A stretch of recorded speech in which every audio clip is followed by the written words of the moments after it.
जब सफ़र की धूप में मुरझा के हम दो पल रुके, एक तन्हा सा पेड़ था मेरी तरह जलता हुआ। नमस्कार, मैं धनंजय कुमार और आप देख रहे हैं स्वदेशी भारत न्यूज। और आपका स्वागत है स्वदेशी भारत न्यूज का खास कार्यक्रम जनहित वार्ता में। यह कार्यक्रम जिसमें हम आपको भारत देश में उत्कृष्ट कार्य कर रहे लोगों से परिचय कराते हैं, जिसका यह प्रथम एपिसोड है। तो जी हाँ, मेरे साथ बातचीत करने के लिए एक ऐसे पर्यावरण प्रेमी मौजूद हैं जो अकेले के दम पर 5000 की संख्या में पेड़ लगा दिए और इस क्षेत्र में एक इतिहास रच दिए। जी हाँ, मेरे साथ बातचीत करने के लिए अनंत तिवारी जी मौजूद हैं, जो इस क्षेत्र में सर्वाधिक एक प्रकार से लोकप्रिय भी हैं और बहुत ही मशहूर हैं। जी नमस्कार सर। नमस्कार सर, पहले हमारे दर्शकों को अपना पूरा परिचय। अनंत तिवारी के नाम से लोग जानते हैं हमें, और हम लोग मूलतः साहेबगंज जिले के निवासी हैं और किसान परिवार से हैं। खेती बाड़ी करना मूल कार्य है हमारा। सर, आपको क्या कहें, एक जो है समृद्ध किसान, राजनेता या फिर पत्रकार संपादक या संघ का कार्यकर्ता? सबसे पहले तो मनुष्य कहिए, एक पर्यावरण प्रेमी कहिए, एक किसान का पुत्र कहिए। पैशन और धंधा हमारा खेती है। खेती ही मूल कार्य है। कृषि मूलश्च जीवनम। कृषि मेरा मूल जीवन का कार्य है और कृषि से ही हमारा पेट पलता है। इसलिए किसान पुत्र कहेंगे तो ज़्यादा बेहतर है। और ये देश भी, भारत जो देश है वो किसानों का देश है, तो किसान कहलाना गर्व महसूस होता है हम लोगों को। और हम बड़े गर्व से कहते हैं कि हम किसान हैं और एक अच्छे किसान हैं, तो किसान कहने में ही सही है। वर्तमान समय में आप किस क्षेत्र में ज़्यादा रुचि रखते हैं, कृषि, राजनीति, पत्रकारिता या फिर संघ की ओर? रुचि सभी क्षेत्रों में है। कुछ व्यापार के लिए लोग करता है, कुछ सम्मान के लिए करता है, कुछ समाज के बदलने के लिए करता है लोग। तो सभी क्षेत्रों में रुचि है। जहाँ जिसकी आवश्यकता पड़ती है उस तरह का लोग वातावरण के तहत काम करता है। तो सर, एक सवाल है, जो ये सोच कैसे आया आपके भीतर में कि 5000 की संख्या में जो है अनगिनत पेड़ लगा दिए? सोच ऐसा कुछ नहीं था कि 5000 पौधा लगा देना है, लेकिन लगाते लगाते जब लगाना प्रारंभ किया तो धीरे धीरे लगाते लगाते आज हज़ारों की संख्या में पौधा जरूर लगा दिए हैं। और उसकी देखभाल करते हैं जब भी फुर्सत मिलता है व्यक्तिगत जीवन के कार्यों से। तो अपनी बागवानी का ख्याल रखने के लिए, या उसको क्या समय में चाहिए, किस तरह से, बागवानी से बहुत प्रेम है हमें कहिए तो एक तरह से। और आए भी अभी जो दिन, अब जो समय एग्रीकल्चर की ओर जो समय चल रहा है, जिसमें कोई भी जो फसल हम लगाते हैं उसका लगाने का कॉस्टिंग बहुत ज़्यादा आ जाता है, जिसके कारण मजदूर नहीं मिलता है, कई तरह की समस्याएं हैं। तो उससे बेहतर है कि लोग के जो आने वाले किसान हैं वो बागवानी की ओर ध्यान दें। बागवानी में क्या है कि कम समय में अच्छे उत्पादन आपको मिल जाएंगे और कम मेहनत करने की आवश्यकता पड़ती है। बहुत लोगों की धारणाएं हैं कि इस क्षेत्र में जो बेनिफिट, आर्थिक कुछ लाभ नहीं है कृषि क्षेत्र में या फिर पर्यावरण क्षेत्र में। जो लोग इस काम को करते हैं उनको पता है कि बहुत सारा लाभ है इसमें। आप जब देखेंगे कोई भी जो बागवानी करता है, वास्तव में यदि 1 एकड़ का भी बागवानी उसके पास है तो करोड़ों का आदमी होता है। उसमें एक एकड़ में करीबन 500 मेहगुनी का पौधा आ जाएगा।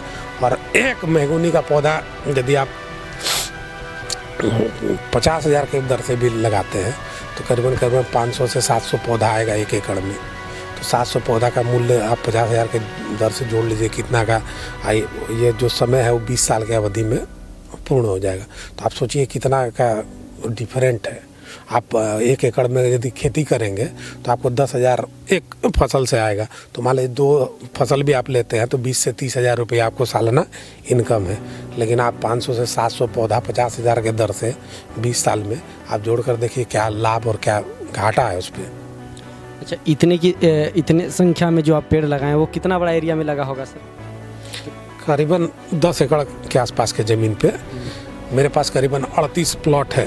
38 में करीबन हम 12 प्लॉट पे अभी तक लगा चुके हैं और भविष्य में वो 38 प्लॉट पे हम बागवानी का काम करेंगे धीरे धीरे। हर साल हम 2 प्लॉट पे लगाने का काम करते हैं इसे।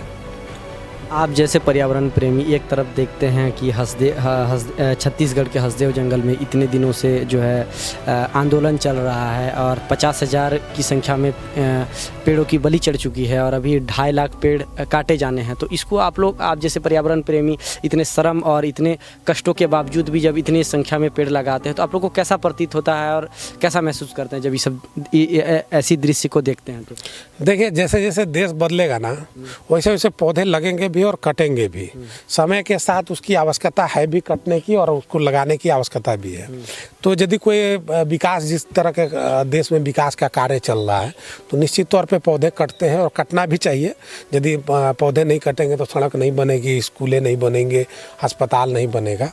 लेकिन अनन्य ऐसे जगहों पे जहाँ जिस तरह का बंजर इलाका है, उस तरह के जगहों पर सरकार निश्चित तौर पे प्रतिवर्ष करोड़ों पौधे लगाती है। हाँ, कटता भी है देश में, तो लेकिन इसकी मात्रा ज़्यादा होना चाहिए, लोगों को इसके प्रति जागरूकता होना चाहिए। अब पौधा लगे भी और कटे भी, इसमें कहीं दो मत नहीं है। हम इस दोनों के मतलब पक्षधर हैं। यदि आप मान लीजिए आज देश में एक ऐसा भावना बना हुआ है कि किसान को लगता है कि हम पौधा लगा लेंगे लेकिन हमको काटने की अनुमति नहीं मिलेगी, जिसके कारण किसान पौधा लगाने से डरते हैं। तो ये भावना नहीं होना चाहिए। उसको वो लगाए भी और 20 साल में काट भी दे, फिर 20 साल बाद वो दूसरा पौधा लगा दे, तो उससे क्या होगा, उसका आय का वृद्धि भी हो जाएगा और पौधा भी लगते चले जाएंगे। तो लोगों को बहुत ज़्यादा दिक्कत का सामना नहीं करना पड़ेगा। तो सर, आप जो इस तरह का कार्य किए, इतने संख्या में पेड़ों को लगाएं, कहाँ से इस तरह की प्रतिभा आपके भीतर में आया?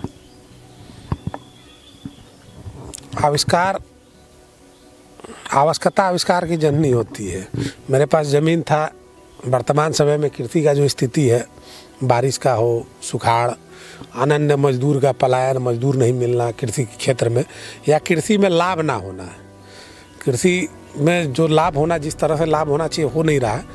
ये वैकल्पिक व्यवस्था के तहत इस तरह का जब चिंतन करने के बाद लगा कि नहीं, बागवानी के क्षेत्र में काम करने से ज़्यादा बेहतर रहेगा, भविष्य में उज्ज्वलता और उस मेहनत का लाभ मिलेगा। इसलिए हम लोगों ने बागवानी की ओर रुख किया।